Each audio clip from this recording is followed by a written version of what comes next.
ಪ್ರಸಕ್ತ ಸಾಲಿನ ಎಸ್ಎಸ್ಎಲ್ಸಿ ಪರೀಕ್ಷೆಯಲ್ಲಿ ಹಿಂದಿ ಸೇರಿ ತೃತೀಯ ಭಾಷೆಗಳಿಗೆ ಅಂಕಗಳನ್ನೇ ನೀಡಬೇಕೆಂದು ಹೈಕೋರ್ಟ್ ಆದೇಶಿಸಿದೆ.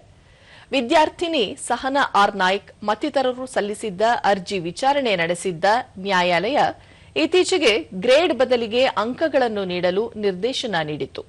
ಈ ಆದೇಶ ಪುನರ್ ಪರಿಶೀಲನೆ ಕೋರಿ ರಾಜ್ಯ ಸರ್ಕಾರ ಸಲ್ಲಿಸಿದ್ದ ಅರ್ಜಿ ಇಂದು ವಿಚಾರಣೆ ನಡೆಯಿತು. ವಿಚಾರಣೆ ನಡೆಸಿದ ನ್ಯಾಯಮೂರ್ತಿ ಇಎಸ್ ಇಂದಿರೇಶ್ ಅವರಿದ್ದ ಏಕಸದಸ್ಯ ಪೀಠ ಎಸ್ಎಸ್ಎಲ್ಸಿ ಪರೀಕ್ಷೆ ಅಧಿಸೂಚನೆ ಹೊರಡಿಸಿದಾಗಲೇ ಗ್ರೇಡ್ ನೀಡುವ ಕುರಿತು ಸ್ಪಷ್ಟಪಡಿಸಬೇಕಿತ್ತು. ಅಧಿಸೂಚನೆಯಲ್ಲಿ ಇಲ್ಲದ ಗ್ರೇಡ್ ಪದ್ಧತಿಯನ್ನು ಇದೀಗ ಅನುಷ್ಠಾನಗೊಳಿಸುತ್ತಿರುವುದು ಸಮಂಜಸವಲ್ಲ.